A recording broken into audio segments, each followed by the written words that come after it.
Hello there, friends. Welcome back to another episode of Generation Tech. My name is Alan. What is the greatest miracle in the Star Wars galaxy? Obi-Wan Kenobi defeating Maul, Luke destroying the Death Star? What about Ahsoka not getting early onset dementia from being stunned in the face a million times? That would actually be a pretty good premise for season 2 of Ahsoka, now that I think about it. But no, that's obviously not the miracle of Star Wars. But call me Filoni if you want to talk more about the Ahsoka thing. The miracle in Star Wars is staring at us right in the face. It's the Galactic Republic. It's a complete miracle that this government has lasted as long as it has. You know, when I say at the end of all my videos, my allegiance is to the Republic, to democracy, I'm not just trying to channel my inner Obi-Wan Kenobi. This is the closest thing that I have to an ideology, and yes, I know that republics are deeply flawed, imperfect. I mean, they're some of the messiest types of governments, especially at the galactic scale. They're essentially always broken, quite inefficient, they don't react quickly to threats, and a great deal of energy is spent on meeting the desires and needs of tiny minority groups who in most other government systems would be forgotten or forced to assimilate. And oftentimes, such government systems invite with open arms the very actors seeking to destroy the checks and balances that guard a republic from tyranny. But at least with the republic, when it collapses, when it falls apart, it's not because of some external threat. It almost never is. It's because the people themselves have failed. They've lost sight of what it means to be in such a grand experiment, to begin to fear and hate the very people they kind of have to figure out how to live alongside. A republic in this way is not all that different from Santa Claus. If we cease to believe in him, his sleigh will become visible to military radars, at which point he'll most likely be forced down or shot down. So yeah, the fact that the Galactic Republic existed for tens of thousands of years is a miracle. Trillions upon trillions of beings somehow lived alongside each other, exchanged culture, goods, ideas, all united by their belief in the Republic.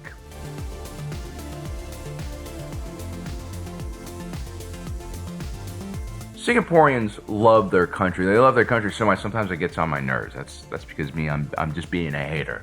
Because I kind of understand why they love their country. They have extremely high living standards, reasonable housing prices, a safe and secure society. But don't ever let that make you feel bad about your own country. It's much easier to run a tiny island of a few million people that's basically just a tax haven than a much larger country like, say, Indonesia, with almost 300 million people living on tens of thousands of islands. At a smaller scale, almost any government can work. Anarchy, absolute democracy, cannibalistic theocracy, which, by the way, is a terrific band name if you are looking for one. In smaller communities, accountability is almost immediate. As a result, you have stronger social cohesion, and that makes communication amongst the community much easier, and you can set shared goals that are very clear to everyone and easier to achieve as well. Humanity started out in these small tribal communities, and our brains are honestly still geared for that type of living. At best, we can have meaningful acquaintances with maybe 100 or 200 people. When it gets larger than that, when the pool of people gets larger than that, it becomes very difficult for us to establish meaningful relationships. And so Singaporeans are proud of their country, but if the entire world looked like Singapore, a bunch of tiny little states, we would probably be in perpetual state of war, not all that different from the city-state period of ancient Greece. Now, the Republic is on the opposite end of the spectrum. It is simply massive. The Star Wars galaxy is roughly the same size as ours, 100,000 light years. There are over 400 billion stars, and half of those systems are habitable. And there are millions of member systems and billions of inhabited individual planets, moons, asteroids, and space stations. These numbers are simply incomprehensible to people who live on a single planet civilization like we do. And when you have a galaxy to rule, you're facing some pretty unique situations because of the size of the territory. First, the central government is located on Coruscant in the core region, and initially the first colonies of the Republic were settled via colony ships that either used hibernation or were generational in order to reach their targets at sublight speeds or near FTL speeds. This meant that communication between Coruscant and all of its satellite colonies was pretty difficult. I would say near impossible. For instance, Alderaan and Coruscant are seen as relatively close to each other. They are both in the core regions of the galaxy, but the actual distance between these two planets is roughly 5,000 light years. Using light or radio waves for communication, it would take about 5,000 years for a message to travel between Alderaan and Coruscant, which means you can't really govern those places. I mean, it just wouldn't work. Colonies were oftentimes forgotten during this period and lost, and then rediscovered much later on thanks to the invention of the hyperdrive. The hyperdrive allowed ships to travel at speeds faster than light, turning the 5,000 2000 year trip from Alderaan to Coruscant into just a few hours. Actually, now that I think about it, it's very possible that once hyperdrives were invented, the new hyperdrive-equipped ships probably passed a lot of those colony hibernation ships en route to their destination planets. Which means sometimes when a hibernation or generational ship arrived to a system that they had planned on colonizing, they might find a civilization that's been there for many centuries already.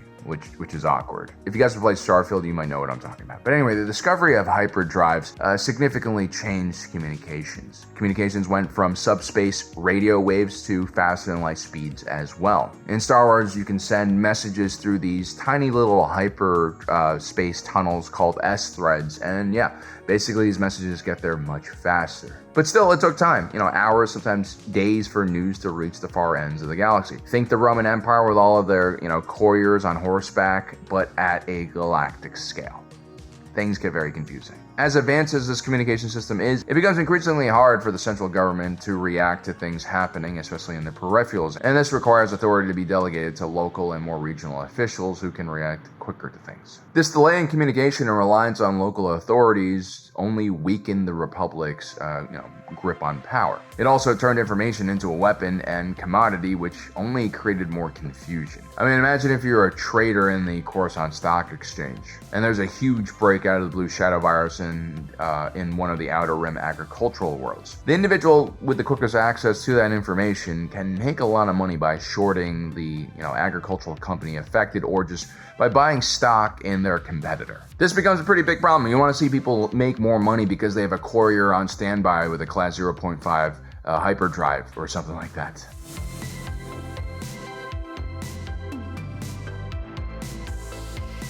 Now, there are thousands of different alien species living in the Republic, and countless cultures, languages, religions. The sheer amount of diversity in this case is a massive strength, but also a huge hurdle for unity and cohesion. A world like Mustafar, where people ride lava fleas and commute on rivers of molten rock, might as well be in a completely different universe from the people on Alderaan lounging in their high towers, enjoying all the refinements the galaxy has to offer. Where's the common ground here? How do you create a unified political identity? Well, I'll tell you how it happens. Planets like Geonosis, with its hive mind population, first encountered the Republic, and Geonosian leaders immediately realized the advantages of cooperating and joining the Republic. The exchange in technology alone started an industrial revolution on Geonosis, and turned this pretty backwards planet into a major manufacturing power. The Hive Queens saw the benefits to this and created administrators and diplomat drones who could liaison with the Republic, understand the galactic culture so that the integration to the galactic community could happen smoothly. But did the average worker drone enjoy benefits from this integration? Did they even understand what the Galactic Republic was, or,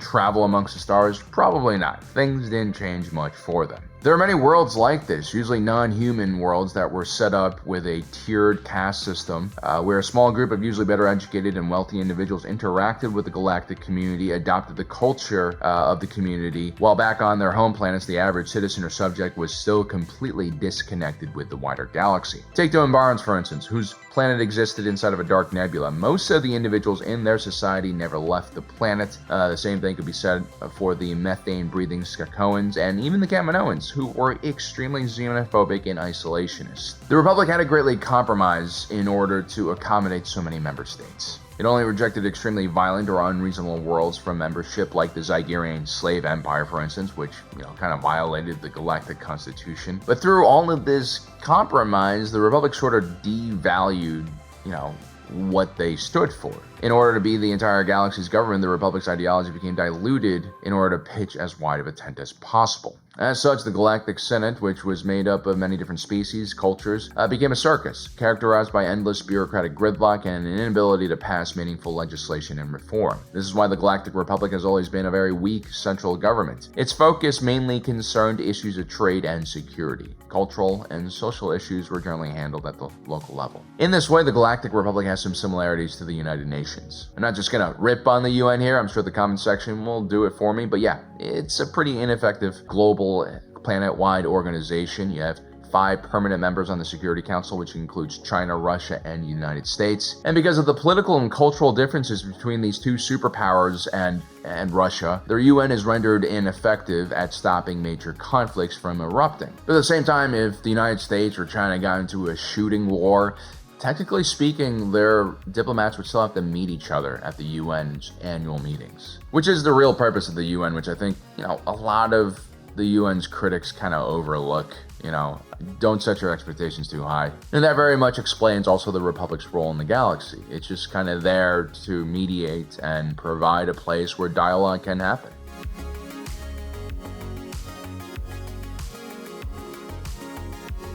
Now, this lack of authority from the central government, the lack of power from the central government, combined with a relatively free and unregulated market, creates some even bigger problems. Instead of having a galactic bank controlled by a central government, the Republic relied on the intergalactic banking clan, a cartel of predatory financial institutions which basically absorbed every banking entity they ran into. The same thing happened to the security industry. For most of its history, the Republic was heavily demilitarized and maintained only a small token force, unless they were attacked by the Sith or some larger external threat. And so you had mercenary companies, corporate security, and local militias taking on the responsibility of the central government, leading to all sorts of abuses and unnecessary crises. All the services that are usually publicly funded in other government systems in the Republic eventually became privatized, and that led to, again, a lot of corruption and abuse. This was especially prevalent in the Outer Rim Free Trade Zone, where mega conglomerates literally created feudal states outside the authority of the Republic. Things got so crazy that many of these mega conglomerates were even given representation within the Senate itself, as they became vital to the Republic's survival and day-to-day operations.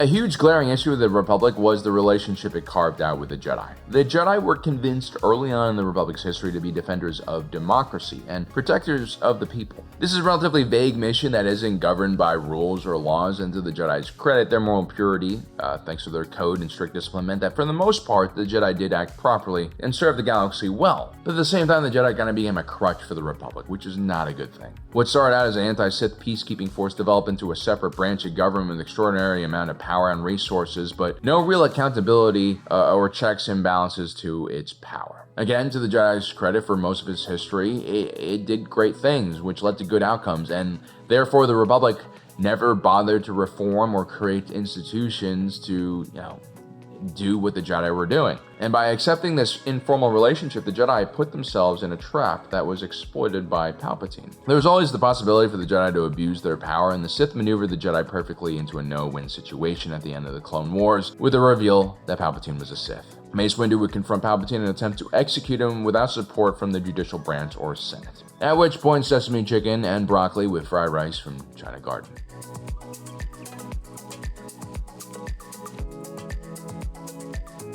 Just like with the UN and its permanent members on the Security Council, the Republic had a tiered system of membership. This is most likely due to a lack of planning and foresight rather than just, malicious intent. All of the core planets that joined the Republic in its antiquity had full representation, as in one representative for one system. But as we travel further and further away from the core, we have planets that were far less important from a political, economic, and cultural standpoint, and they generally were represented at the sector level. This meant you oftentimes had individuals like Padme Amidala representing the entire Chamel sector, which is made up of at least 50 inhabited planets, moons, space stations, which creates a serious problem. I know there's no way that one senator can represent all 50 of these entities. And so a lot of these worlds represented at the sector level realistically had very little influence on galactic politics. In defense of the Republic, how could you have Coruscant with its trillions upon trillions of people be given the same representation as Naboo with just a few billion people? You could say that the core planets were, a little bit afraid of losing power, giving up power, and they definitely had a right to kind of manipulate the system to a certain extent because they were the founders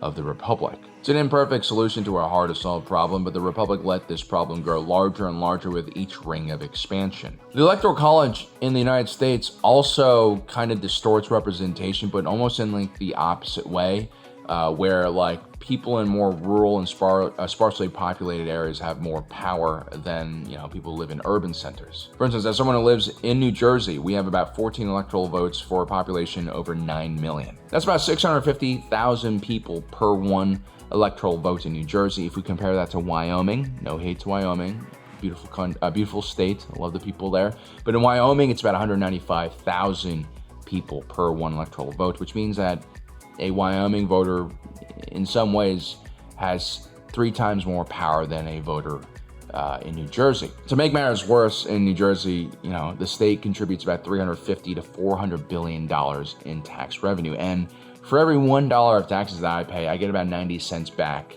in federal aid. Whereas someone in Wyoming, for every $1 they pay, their state gets about $2.50 back in federal aid. Now, mind you, this isn't about dunking on red states or more rural areas, because they contribute in many other ways that we don't in blue states. Like, there's much more military service per capita in red states. They produce a lot of the important raw materials our economy needs. Wyoming produces as much crude oil as Bahrain, and that goes a long way to keep energy costs low. We're kind of all in this together. Wyoming, New Jersey, red state, blue state. We're all in this together. But having that kind of distortion and representation, it creates easy to exploit kind of issues. So if you're a not well-intentioned person on social media who wants to create tension between liberals and conservatives who want to split Americans apart, you can highlight these kind of issues. And as long as there is some kind of inequality, you have an opportunity to create conflict, which is dangerous. And as we see with the Galactic Republic, that's exactly what the Sith did. They exploited the difference in representation between the Outer Rim and the core regions, and you get the Separatist Crisis and Clone Wars. The only reason why planets didn't complain about sector-level representation, though, was because there are actually thousands of worlds that had only membership to the Republic, as in they fell under the legal, economic, and security umbrella of the Republic, but they had no representation at all. Outer Rim and wild space planets generally fell into this category, and that's because they had nothing to negotiate with. I'm going to be frank here. They desperately depended on the Republic markets and trade, and they had nothing really to offer in return. They couldn't really negotiate for much, and so they accepted the situation. And the wild thing is, these Outer Rim and wild space planets were taxed. They had to obey Republic customs laws, and they had to, follow other regulations in order to stay connected with the wider galaxy. This unfair treatment of the peripherals eventually destroyed the Republic's credibility. Even if it made sense to a certain extent, it created openings for the enemies of the Republic to exploit. And outside of some efforts during the High Republic to bring more services to the Outer Rim, the peripherals were they were kind of ignored. So I understand the anger. Ultimately, the Galactic Republic failed to be a proper republic. Representation was limited for the majority of the populace. Citizen participation in governance is essential to a republic's legitimacy. Unlike an empire or dictatorship which uses military force or divine right to maintain control over its subjects, a republic rules with the consent of those being governed, and that's what makes it so special. The only way to really destroy a republic is by convincing the people in the republic to vote against its own survival. That's really how it works. When a republic fails its primary duties to protect all of its citizens, like the Galactic Republic did, when it fails to preserve the rule of law and allows corporate entities to start taking on the role of sovereign planets, people stop believing in the institutions, and that allows individuals like Palpatine to whisper nonsense and craziness into the ears of the voting populace. And the strange thing is, a republic grows stronger when it faces external threat, right? It's very difficult for the Sith Empire to defeat the Galactic Republic, and in many ways they never really did. It took Palpatine, a hidden Sith Lord, to infiltrate the actual political system and basically create corruption within the Republic to make people basically stop believing. That is how the Sith ultimately won. So there you have it, guys. Running a republic is difficult enough. Doing it at the galactic scale, it might be impossible. But to the Galactic Republic's credit, it did survive for, I think, somewhere around 25,000, 30,000 years. And that's either a miracle or that is a testament to the fact that a republic, a representative democracy, is the least worst system available. It definitely lasted more than the Empire did. It was 20 years? Anyway, guys, I hope you enjoyed today's video. Don't forget to subscribe, hit that notification button down below so you don't miss out on the rest of our awesome content. As usual, my name is Alan, reminding you that my allegiance is to the Republic, to democracy. I'll see you next time.